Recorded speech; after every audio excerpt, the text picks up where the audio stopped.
गया नगर, मोक्ष नगरी, ज्ञान नगरी और सिंहराज खान ठाकुरवाड़ी के पावन प्रांगण में, तपोभूमि में अनेकों संत जो तपस्या करके इस भूमि को ऊर्जावान बनाए, ऐसे तपोभूमि में हम सभी लोग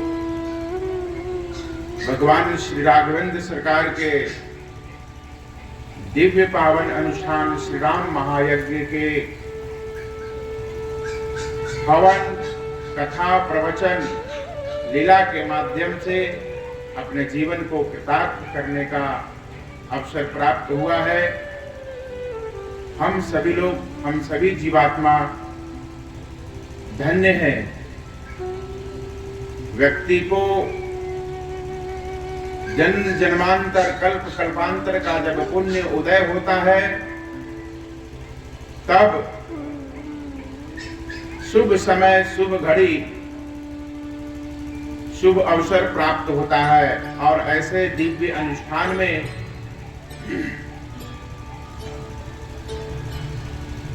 इस घोर कलिकाल में भी हम सभी लोग भगवान के साधना, अर्चन, वंदन, पूजन के लिए दिव्य और भव्य श्री राम महायज्ञ कर रहे हैं। तो ये ईश्वर की, परमात्मा की असीम अनुकंपा है, जिसके फलस्वरूप हम सभी लोग ये सत्कर्म, सत्कार्य कर सकते हैं। यज्ञ हर मानव जीवन के लिए सदुपयोगी है और हर व्यक्ति प्रतिदिन कुछ न कुछ यज्ञ करते ही रहते हैं। और उस यज्ञ अनुष्ठान कुछ लोग अपने स्वयं के आवश्यकताओं को पूर्ति करने के उद्देश्य से करते हो, कोई समाज के सभी प्रकार के समस्याओं का निदान के लिए करते हो, राष्ट्र कल्याण के लिए कर रहे हो, समाज उद्धार के लिए कर रहे हो। परंतु सभी लोग कहीं न कहीं यज्ञ से जुड़े हुए हैं। शायद उन्हें बोध हो या न हो, यज्ञ के स्वरूप का उसे ज्ञान हो या न हो, निरंतर हर प्राणी कहीं न कहीं यज्ञ में सम्मिलित है। परंतु जो नित्य यज्ञ के रूप में, नित्य कर्म के रूप में जो लोग अपना क्रियाकलाप करते हैं, अपनी संसाधन के लिए, सुविधा के लिए, अपनी व्यवस्था के लिए जो कर्म करते हैं, उससे थोड़ा सा विस्तार रूप लेकर बृहद रूप से दिव्य महायज्ञ का जो स्वरूप होता है, वो स्वयं के आत्म कल्याण तो होता ही है, परंतु उसके साथ साथ सर्व कल्याण, सर्वजन हिताय, सर्वजन सुखाय निहित होता है। संतों का उद्घोष है, हमारा जो परंपरा है, हमारा जो धर्म है, हमारे जो ऋषि कुल का जो उद्घोष है, वो वेदोक्त वचनों के माध्यम से श्रवण करने को मिलता है। सर्वे भवन्तु सुखिनः, सर्वे सन्तु निरामया, सर्वे भद्राणि पश्यन्तु, मा कश्चित् दुःखभाग् भवेत्। हम सभी उस परंपरा से जुड़े हुए हैं कि जो सभी लोगों के कल्याण के हित के कामना से जो कार्य करते हैं, वही दिव्य अनुष्ठान, वही यज्ञ सार्थक माना जाता है। जैसे हम सभी लोग नित्य आहार ग्रहण करते हैं, भोजन ग्रहण करते हैं, तो भोजन जब हम ग्रहण करते हैं तो हमारी अंतरात्मा तृप्त होती है। ठीक उसी तरह से जितने भी हम सभी लोग संसारिक कार्य कर रहे हैं वो सभी यज्ञ से संयुक्त है, परंतु वो स्वयं तक ही सीमित है। परंतु जब हम दिव्य अनुष्ठान और हवन करते हैं तो हवन में जो स्वाहा और मंत्र के माध्यम से जो आराधना होता है, जो हवन होता है, वो देवताओं को पुष्ट किया जाता है। देवलोग पुष्ट रहेंगे, प्रसन्न रहेंगे तो हमारे समस्त संसार के समस्त सृष्टि प्रसन्न चित्त होगा। हमें बारिश करेंगे जिससे हमारी भूमि प्रसन्न चित्त होकर हरे भरे होंगे, इसमें वृक्ष उगेंगे और वृक्ष जब उगेंगे तो वृक्ष हमें प्राणवायु प्रदान करता है, ऑक्सीजन प्रदान करता है, जिससे समस्त जीव, एक व्यक्ति नहीं, समस्त जीव को प्राण प्राप्त होता है, जीवन प्राप्त होता है। तो ये सब जो दिव्य संसाधन के माध्यम से अनुष्ठान किया जाता है वो सभी के उद्देश्य पूर्ण होता है, उसमें अपना भी उद्देश्य निहित होता है। इसीलिए संतों ने हमें यही उद्घोष करके बताया है कि सर्व कल्याण की कामना से किए गए कार्य यज्ञ बन जाता है। और यदि आप अपने कार्य को भी, दैनिक कार्य को भी यदि करते हैं तो उसमें फल की इच्छा से यदि मुक्त हो जाए, शास्त्र में, कथा में हम सभी लोगों को अपने जीवन जीने का ही कला बताया जाता है। निरंतर हम अपने जीवन को किस तरह से हर पल हर क्षण जिए, तो जीने का जो अवसर है उस अवसर को एक साधना के रूप में हमें प्राप्त हो जाए, उसके लिए जो विधि होती है वही विधि सत्संग के माध्यम से हमें प्राप्त होता है। तो जो विशिष्ट साधना है वो अपने दैनिक जीवन में आप जो क्रियाकलाप कर रहे हैं, उन सभी क्रियाकलापों में, सभी कार्यों में यदि आप उस कर्म के फल से मुक्त हो जाएं, कर्म के फल से मुक्त हो करके कार्य को करेंगे, वो सभी कार्य यज्ञ हो जाता है।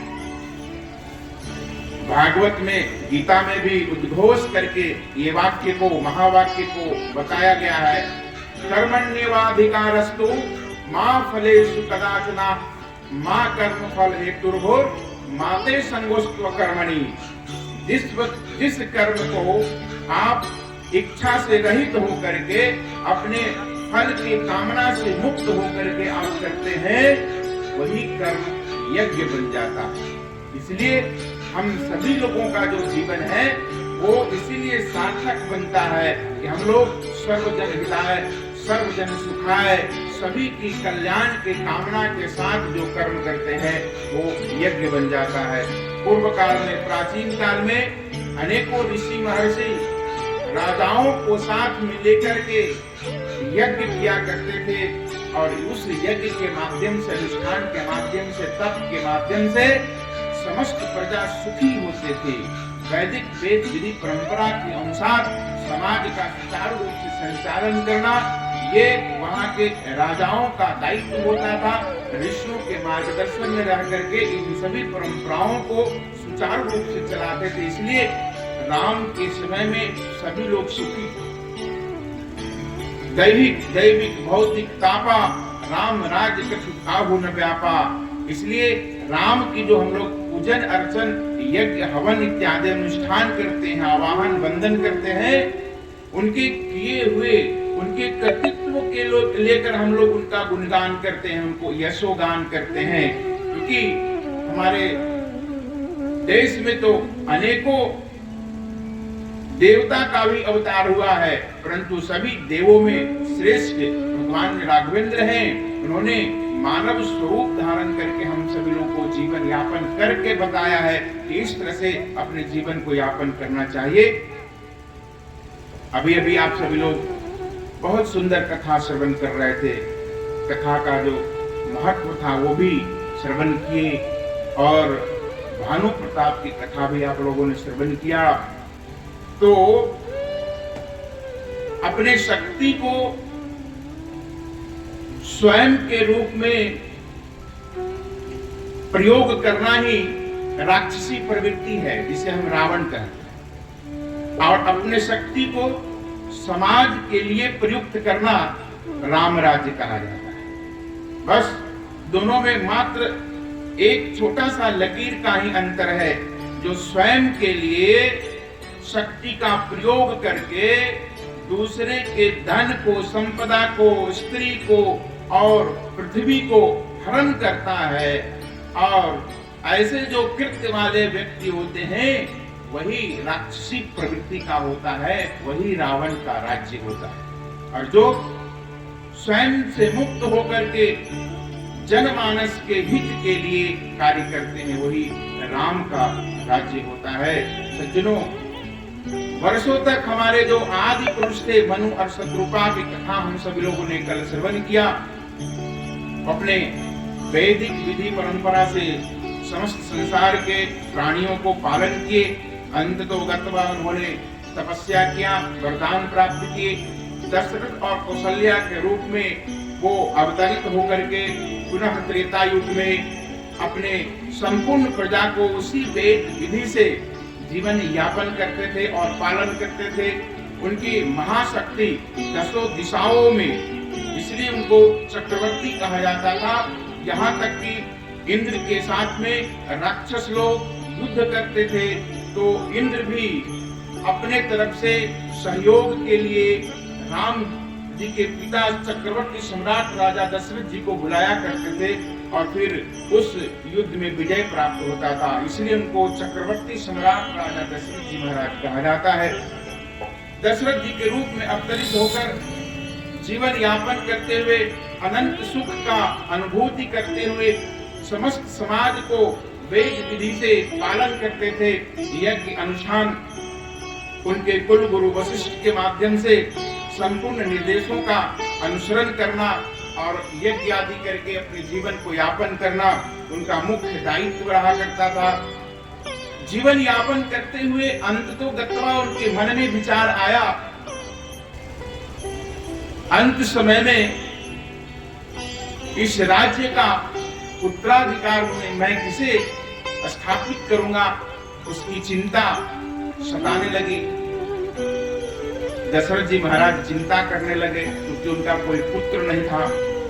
जब इस तरह के सोच उत्पन्न हो जाए, चिंता उत्पन्न हो जाए, तो जीवन में जो हम समस्त समाज को सुचारू रूप से चला सकेंगे, उसमें थोड़ी कमी आ जाती है।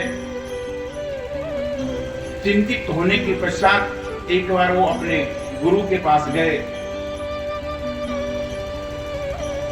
गुरु वशिष्ठ के पास जाकर के नमन करते हैं, प्रणाम करते हैं, पूजन अर्चन वंदन करते हैं। निज सुख दुख सब गुरु ही सुनाए।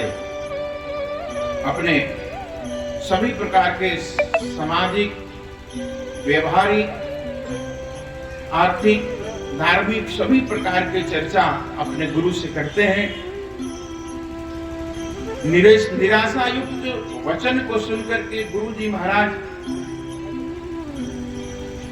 उन्हें उस निराशा से मुक्त होने के लिए प्रयास करते हैं।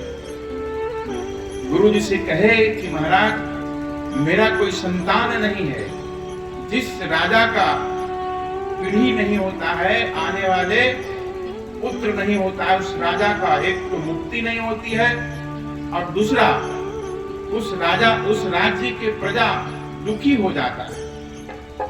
इसलिए मैं अत्यंत चिंतित हूं और इसी चिंता के कारण आपके दर्शन के लिए मैं आया हूं। वशिष्ठ जी महाराज कहे कि राजन, तुम चिंता मत करो और एक दिव्य अनुष्ठान के लिए प्रयत्न करो। एक अनुष्ठान करो, यज्ञ करो। महर्षि वशिष्ठ ने पुत्रष्टि यज्ञ के लिए निर्देश किया और राजा श्रवण करके अति प्रसन्न हुए। यज्ञ की तैयारी करने के लिए ऋषियों ने अति शीघ्रता करते हुए यज्ञ दिव्य और भव्य रूप में प्रारंभ हो गया। पुत्रष्टि यज्ञ जब प्रारंभ हुआ सभी देवताओं का आवाहन हुआ, सभी ऋषि महर्षि तपोनिष्ठ साधक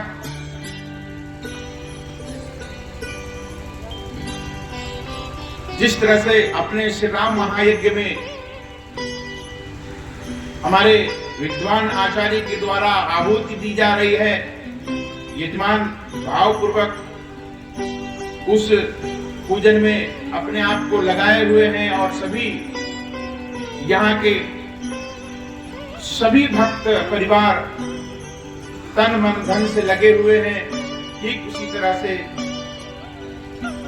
चक्रवर्ती सम्राट राजा दशरथ जी महाराज अति भाव विभोर होकर श्रृंगी ऋषि के द्वारा उत्कृष्टि यज्ञ कराया गया, क्योंकि यज्ञ के आचार्य जो होते हैं वो बड़े बलिष्ठ होते हैं, बड़े सशक्त होते हैं और वो अपने यज्ञ में आहुति के द्वारा जिस देवता को भी वो चाहे उस देवता को आवाहन कर सकते हैं और प्रकट कर सकते हैं। जैसे हम सभी लोगों ने अभी अभी देखा कि आचार्य ने अपने तप के माध्यम से अग्नि देवता को प्राकट्य कर दिए और फिर पुनः वैदिक मंत्रोच्चारण के माध्यम से 33 करोड़ देवताओं का आवाहन होकर यज्ञ प्रारंभ हुआ।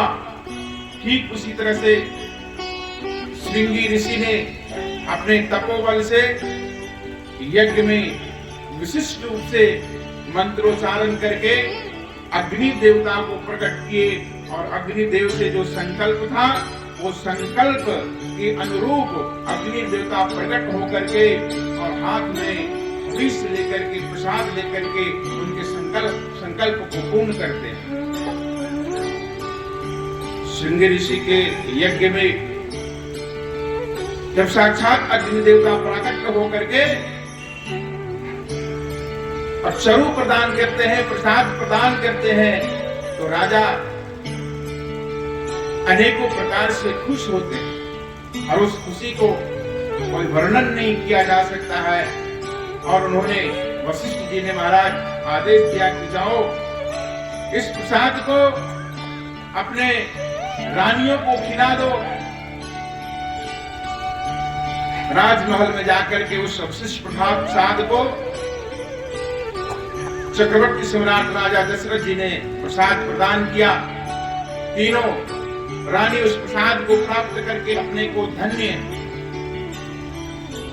महसूस करने लगे और उसी समय से अपने अंतःकरण में ईश्वर के अनुसरण करते हुए भगवान उन्हें स्थान प्रदान किए। समयानुसार कुछ दिनों के बाद उस अवध धाम में इस तरह की प्रसन्नता को देख करके सभी लोग अत्यंत खुश। राजा की खुशी का तो ठिकाना नहीं था, क्योंकि चौथेपन में उन्हें संतों के आशीर्वाद से, यज्ञ भगवान के आशीर्वाद से उस दिव्य रत्न की प्राप्ति का अवसर आने वाला था। और उसी अवसर में हम सभी लोग भी भगवान के कुछ नाम का गुणगान कर लें, उस अवसर को हम लोग भी प्राप्त कर लें। श्री राम जय राम जय जय राम, श्री राम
भुवन में, इस धरा पे साक्षात परब्रह्म परमात्मा अखिल ब्रह्मांड नायक कारण करुणा वर्णालय भगवान राम राघवेंद्र सरकार जी इस शरीर को धारण करके, मानव शरीर को धारण करके मानव कल्याण के लिए अवतरित हो रहे हैं।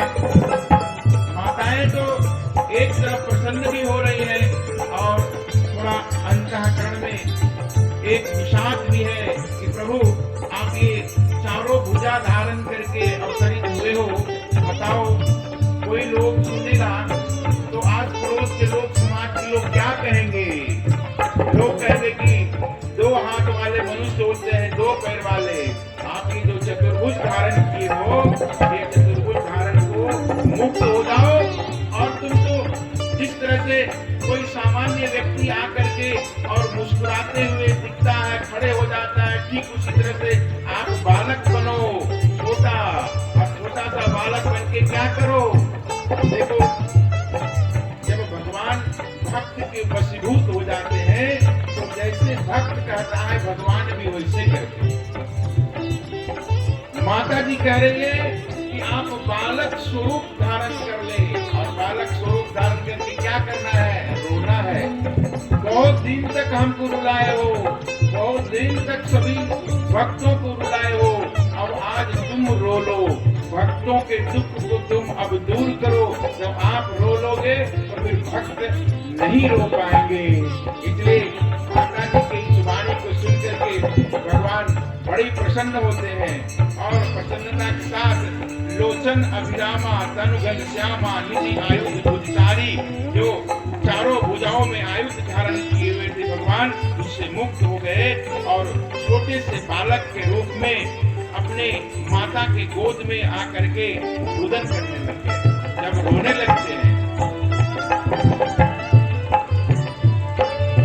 सुनि शिशु रुदन परम प्रिय वाणी, संभ्रम चली आई सब रानी, हर्षित जहाँ तहाँ धाई दासी, आनंद मगन सकल पुरवासी, दशरथ पुत्र जन्म सुनि काना, मानव ब्रह्मानंद समाना, दशरथ पुत्र जन्म सुनि काना, मानव ब्रह्मानंद समाना, परम प्रेम मन पुलक शरीरा, चाहत उठन उठत मति धीरा, परम प्रेम मन पुलक शरीरा, चाहत उठन उठत मति धीरा, जाकर नाम सुनत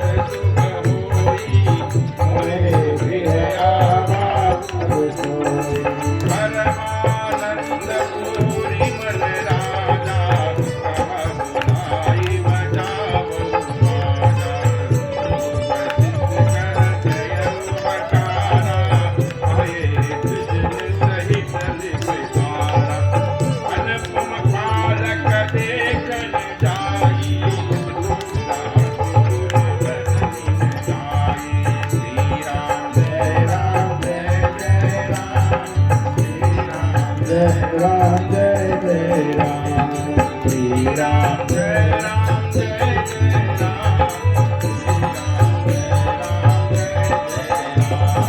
श्री राम जय राम जय जय राम, श्री राम जय राम जय जय राम, श्री राम महाराज की जय। गुरु के आदेश के अनुरूप जब भक्त आचरण करता है तब उसके सभी मनोकामना भगवान भी पूर्ण करते हैं। क्योंकि भगवान कहते हैं मोते अधिक संत कर लेखा, यदि हमें प्राप्त करना है तो हमसे अधिक संतों के गुणगान करेंगे, क्योंकि संत निरंतर भगवान के लिए समर्पित हो। इसलिए गुरु के चरणों में जो अपने भाव को प्रकट किए, आज वो भाव पूर्ण हुआ। भगवान बालक रूप में माता के गोद में रुदन कर रहे हैं।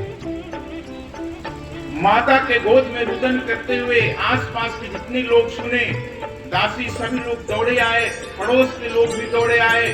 महाराज दशरथ जी को जब सूचना मिल रही है तो उनको याद आता है ये तो परम पिता परब्रह्म परमात्मा साक्षात अवतरित हुए हैं, जिनको हमने तप करके आशीर्वाद प्राप्त किया था। मानव ब्रह्मानंद समाना, वो मात्र शब्द सुन करके ही उनको ब्रह्मानंद की प्राप्ति हो गई, और इसलिए ब्रह्मानंद की प्राप्ति हो गई कि चूंकि ईश्वर के साथ उनकी अंतरात्मा अत्यंत जुड़ी हुई थी। वो जब वरदान प्राप्त किए थे तो उसी समय उन्होंने भगवान से प्रार्थना करके कहे थे कि प्रभु, हमने जो आपसे याचना किया था वो याचना मुझे अभी तक याद है।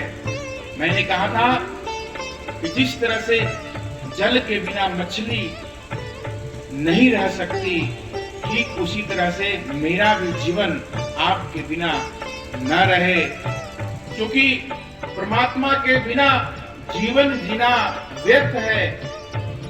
इस वाक्य को आज पुनः अंतःकरण में धारण करते हैं। मानव ब्रह्मानंद की प्राप्ति उन्हें हो गई। ऐसी अनुभूति बार बार उठना चाहते हैं, लेकिन उस खुशी के कारण उठ नहीं पा रहे हैं। तुरंत सभी को आदेश दिया गया, अनेकों ढोल वाले, बाजन वाले, अनेकों लोग, नर किन्नर, संत महापुरुष सभी लोग उस नगर में आने लग गए। गुरु जी को तुरंत याद किया। आज हम सभी लोग क्या करते हैं, जब दुख होता है तब तो बहुत पूजा पाठ करते हैं, गुरु जी के पास जाते हैं, और जब खुशी का समय आता है तो उन लोगों को भूल जाते हैं, भगवान को भी भूल जाते हैं, गुरु जी को भी भूल जाते हैं, संत महात्मा को भूल जाते हैं। परंतु चक्रवर्ती सम्राट राजा दशरथ जी ने सभी को बुलावा के साथ गुरु वशिष्ठ जी को बुलाए, और सभी ब्राह्मण देवताओं के साथ, सभी संतों के साथ आकर के सभी लोग उस दिव्य पावन मंगल स्वरूप में भगवान के उस दिव्य स्वरूप का जब दर्शन प्राप्त करते हैं तो सभी ऋषि अपने आप को धन्य मानते हैं।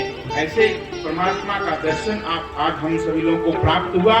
ये चक्रवर्ती सम्राट राजा दशरथ जी का जो तप था, वो तप के कारण हम सभी लोगों को ये दिव्य स्वरूप प्राप्त हुआ।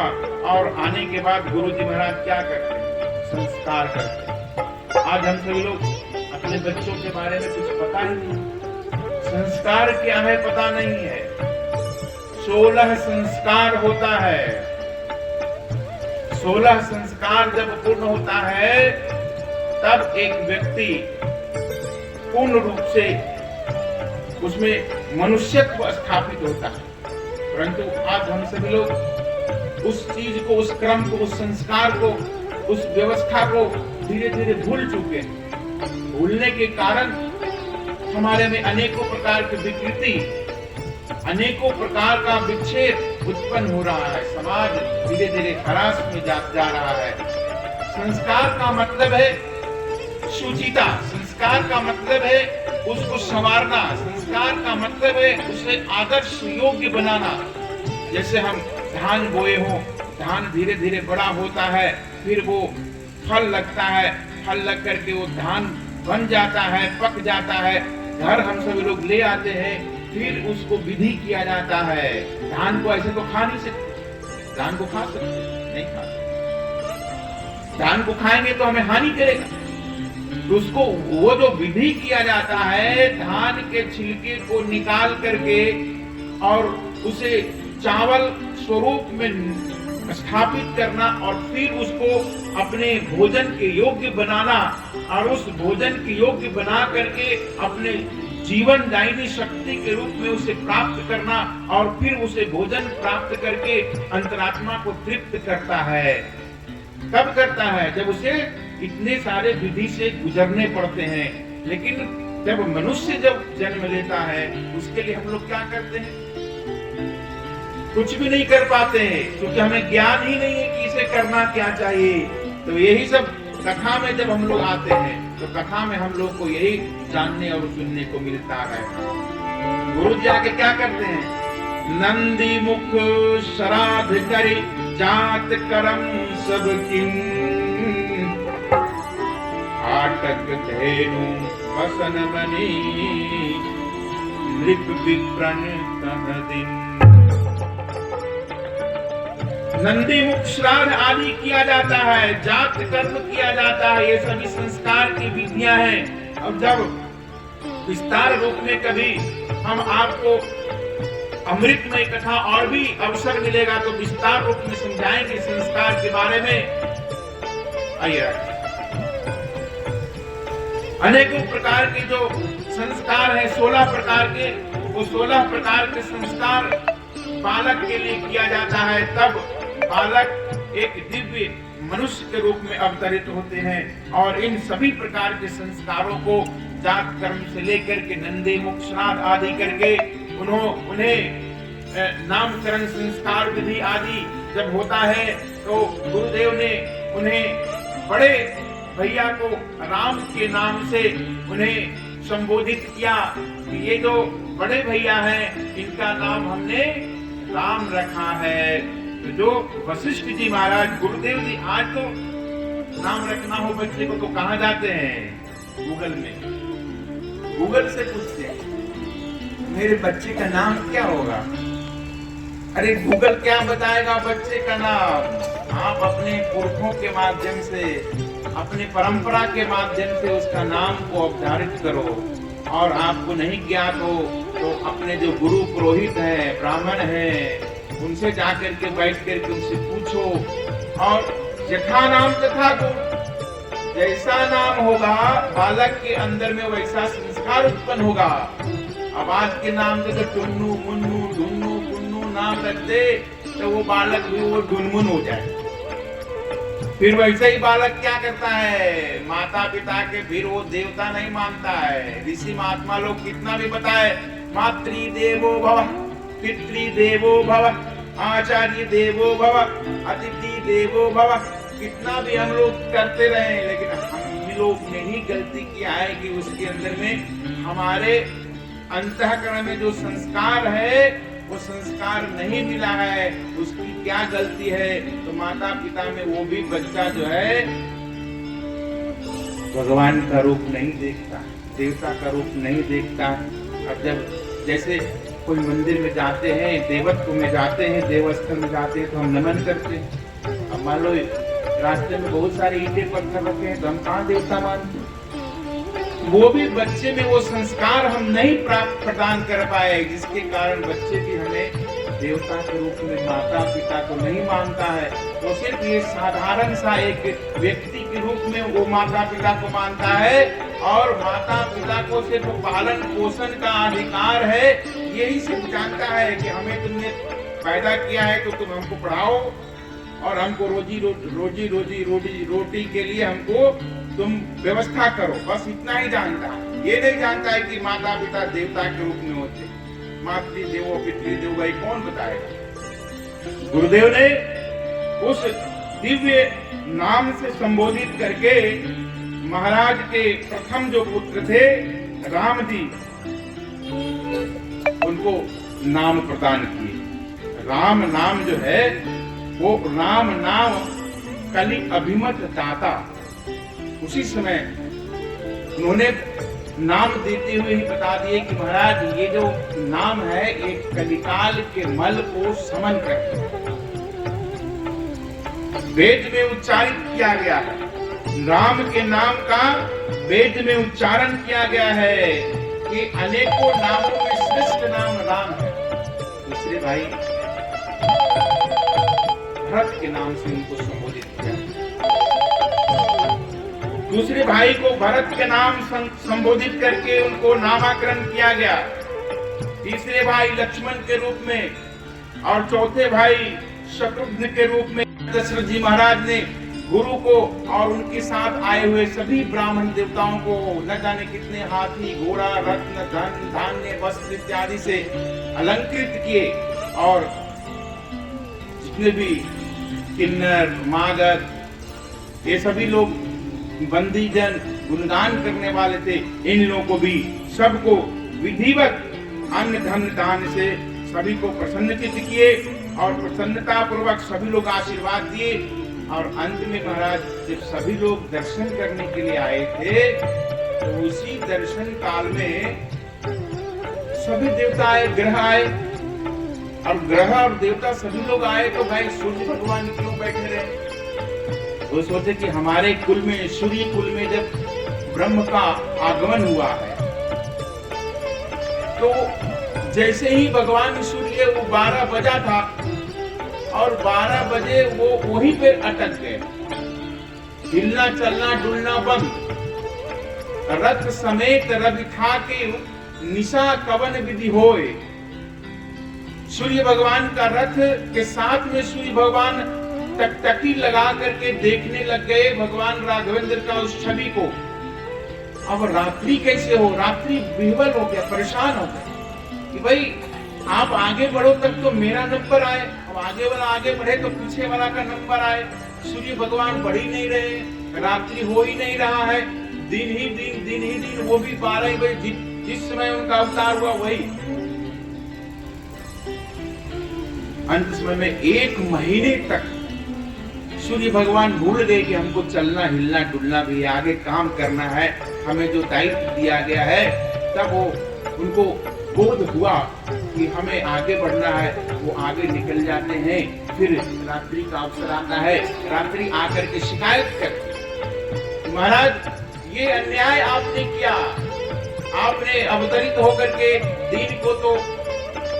दिन तो ऐसे ही उजाला है, प्रकाशित है, और उसी के साथ में आपने इनको अवसर दे दिया। सभी लोग दिन का ही गुणगान करेंगे।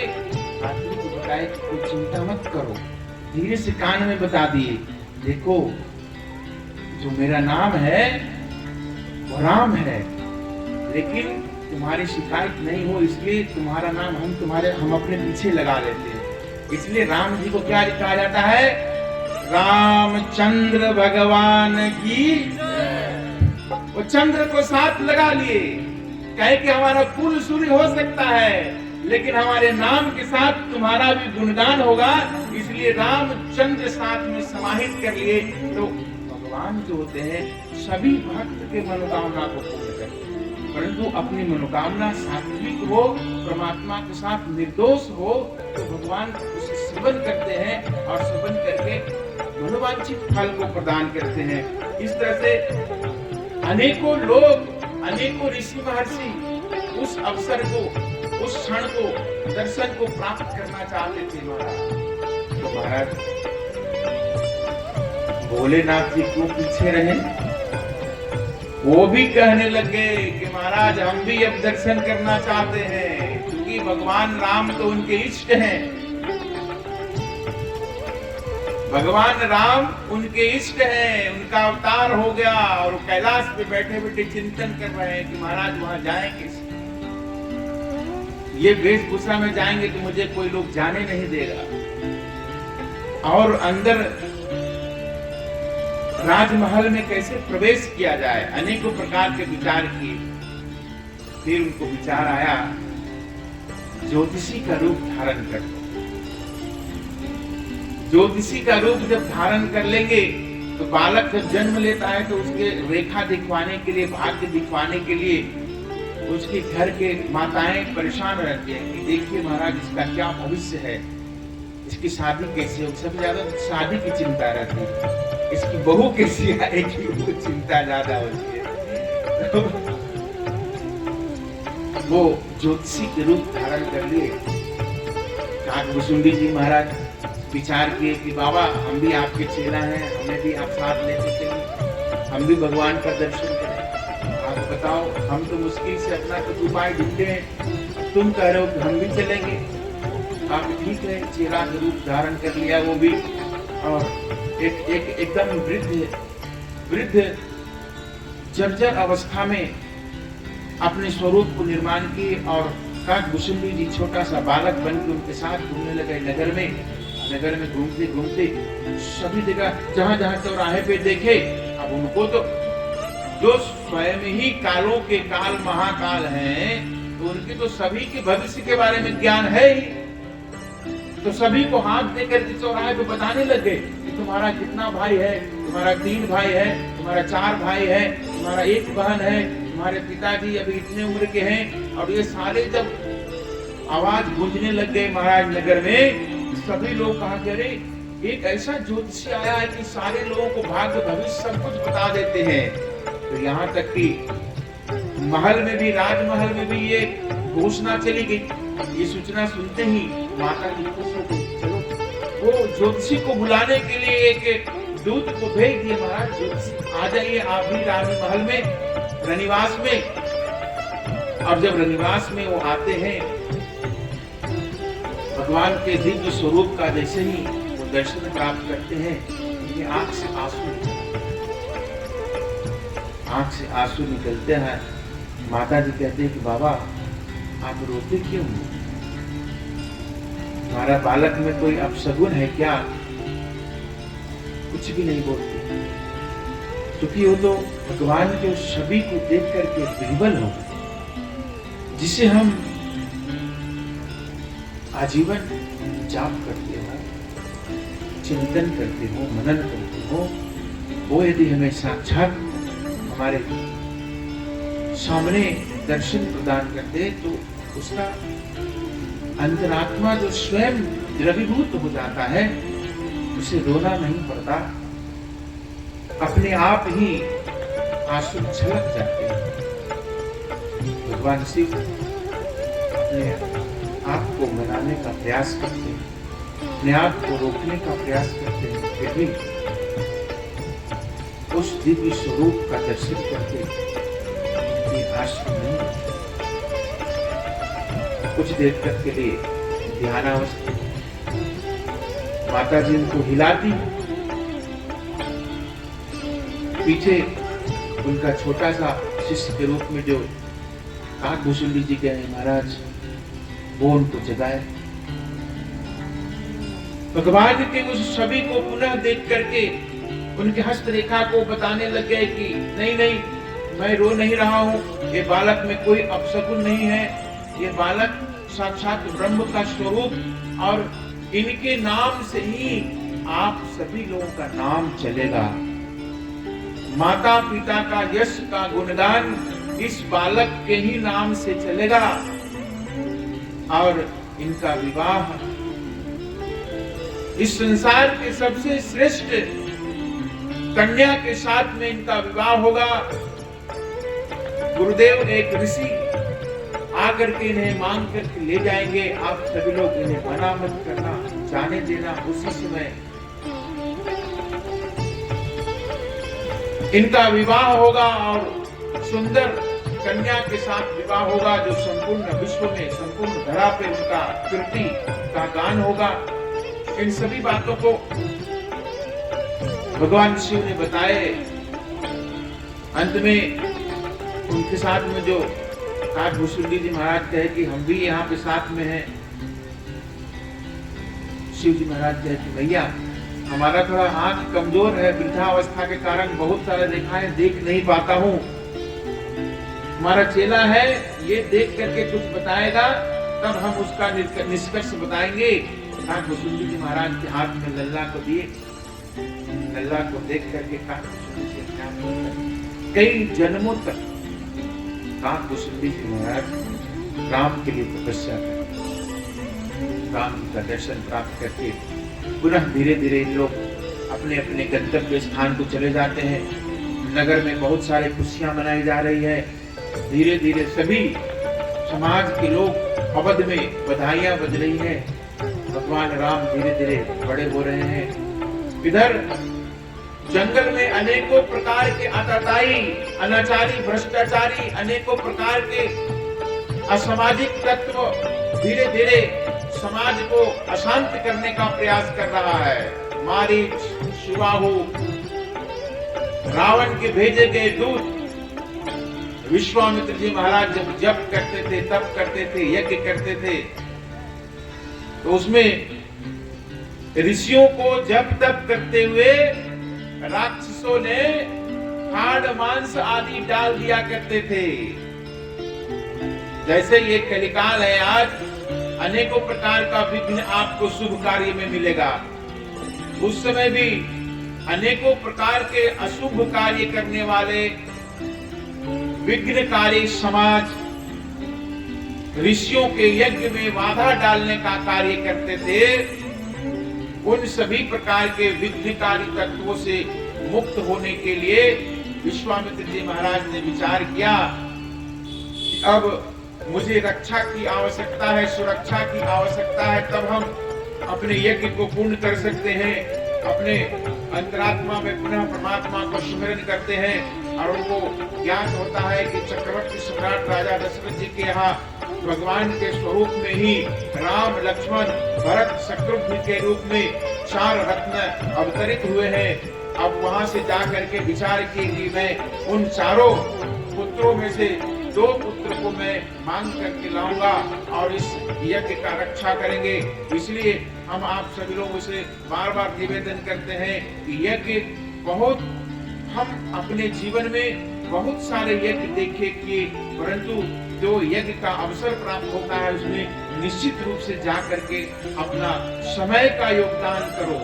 कोई धन नहीं हो तो कोई बात नहीं, आप अपने शरीर से ही योगदान करो, और भी कुछ नहीं हो तो पान, पत्ती, फूल कुछ भी वहां पे दान करो। भगवान के चरणों में अपना जितना भी आप बोओगे उतना ही आपको कई गुना बन करके मिलेगा। जिस तरह से खेत में फसल हम एक दाना बोते हैं, कई दाना बन करके मिलता है, असंख्य बन करके मिलता है, ठीक उसी तरह से हम यज्ञ में अपने समय को दान करते हैं, हमें अच्छा समय मिलता है, अधिक अच्छा समय मिलता है और अपने जीवन को राम राज्य के रूप में यापन करते हैं। यज्ञ में अनेकों प्रकार के विघ्न करने वाले मारीच, सुबाहु आदि राक्षसों के कारण उनका यज्ञ पूर्ण नहीं होता था, इसलिए वो सिद्ध नहीं कर पा रहे थे। तो एक बार विचार किए कि चलते हैं, उस दिव्य बालक को हम मांग करके लाते हैं और वो आ जाते हैं अवधपुरी में और दशरथ जी महाराज के राज्य में जाते हैं। उनको सूचना मिलती है कि महाराज जंगल में तप करने वाले विश्वामित्र जी महाराज आपके राजमहल में आपसे मिलने आए हैं। उनके तप के जो प्रभाव थे वो अत्यंत विशिष्ट प्रभाव था। उनके तप के प्रभाव के कारण राजा चक्रवर्ती सम्राट राजा दशरथ जी महाराज अपने घर में बुलाते हैं और सुंदर आसन दे करके पूजन करते हैं। पूजन करने के पश्चात कहते हैं कि महाराज आप आदेश करें, आप किस कारण से आए हैं। महाराज विश्वामित्र जी महाराज कहे कि मैं आपके यहाँ कुछ आवश्यक कार्य के लिए आया हूं, यदि आप वचन दो तो मैं कहूं। सम्राट चक्रवर्ती सम्राट राजा दशरथ जी महाराज कहे कि महाराज आपके वचन निकलते ही मैं उसे पूर्ण कर दूंगा, आप जो भी मांगेंगे मैं उसे पूर्ण करूंगा। और रघुकुल का जो रीति है, रघुकुल रीति सदा चली आई, प्राण जाई पर वचन न जाई। तो इस उद्घोष के साथ उन्होंने कहा कि आप जो भी कहना चाहते हैं आप मुझे बताएं, मैं यथासंभव आपके कार्य को पूर्ण करने का प्रयास करें। कि महाराज हमारे तप में, जप में, साधना में, यज्ञ में विघ्न करने वाले अनेकों जंगल में निवास करते हैं राक्षस, और जब यज्ञ हवन हमारे पूर्ण के कगार में आते हैं तब उन लोग आकर के हाड़, मांस आदि, मिट्टी, पत्थर इत्यादि वहां बारिश करने लगते हैं, जिसके कारण हमारा यज्ञ पूर्ण नहीं होता है। यज्ञ की रक्षा के लिए आप दोनों राम और लक्ष्मण को मुझे प्रदान कर। इस बात को सुनते ही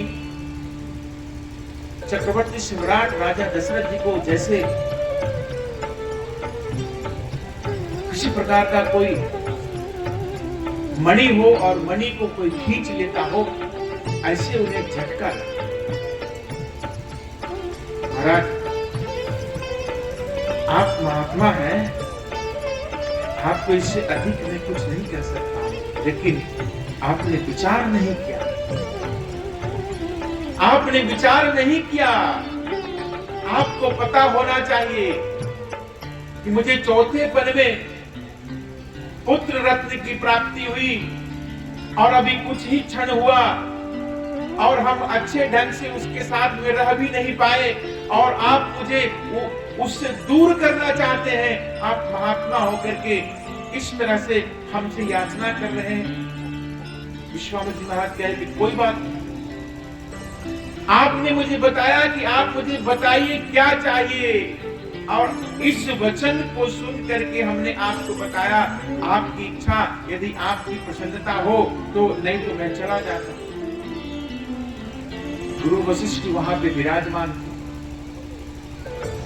वो संवाद को श्रवण करते हुए चिंतन कर रहे हैं। महाराज विश्वामित्र जी कहे कि महाराज मुझे राम और लक्ष्मण ही चाहिए। दशरथ जी महाराज कहे कि महाराज चलिए, आपने मांगा है, यज्ञ की रक्षा ही चाहिए, हमारे पास में चतुरंगिनी सेना है, आपको मैं सेना दे देता हूं। किसी प्रकार का कोई भी प्राणी बल का प्रयोग नहीं कर सकता इस सेना के सामने, और यदि उससे भी अधिक आपको जरूरत हो तो मैं खुद चलता हूं। विश्वामित्र जी महाराज कहते हैं, मांगहु भूमि धेनु धन कोसा,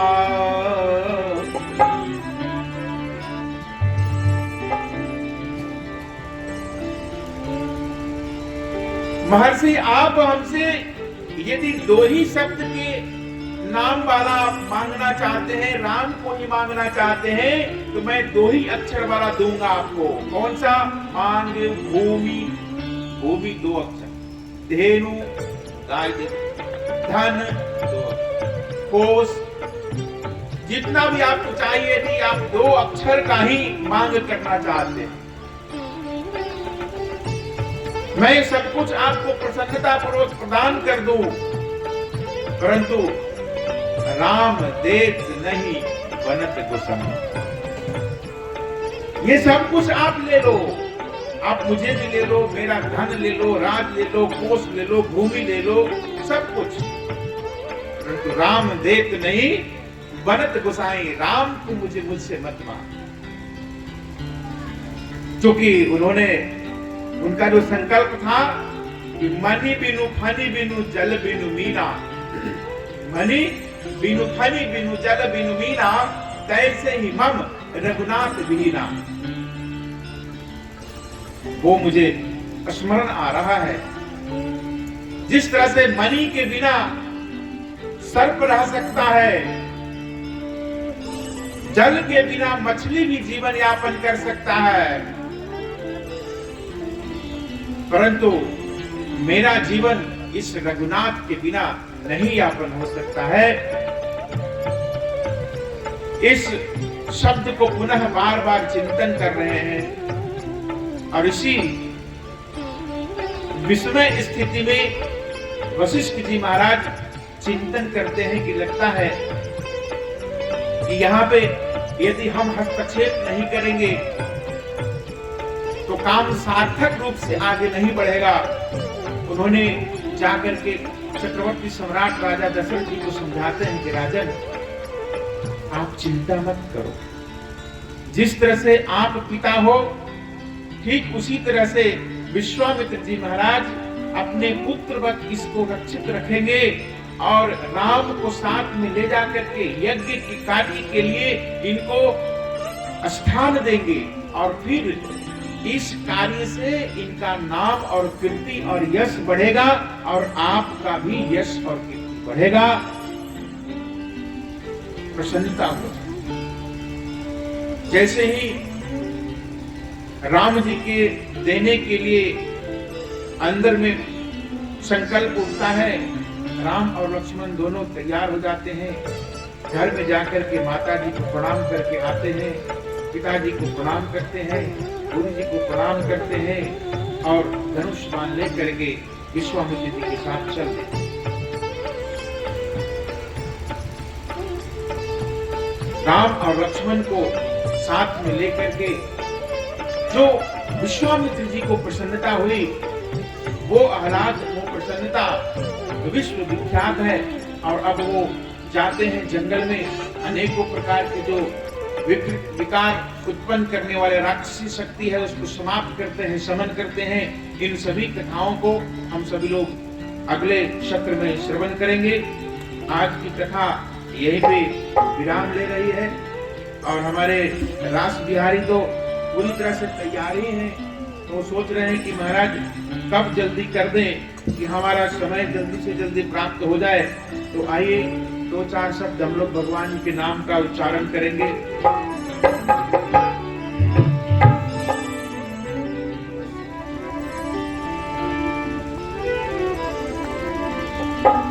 श्री राम जय राम